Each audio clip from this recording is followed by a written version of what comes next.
This N60 is equipped with Honeywell N5703 2D scanning engine.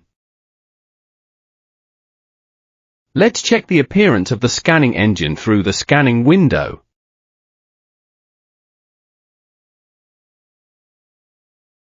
Now, let's take a look at how it works. We can see that it projects a positioning box when scanning. The center point and range of the positioning will be displayed. This Honeywell N5703 2D scanning engine. It can recognize QR codes. Barcodes can also be recognized.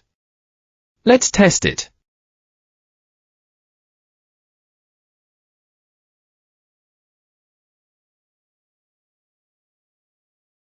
Scan 1D barcode. There is a QR code on the back of the test card. It can recognize barcodes and QR codes separately.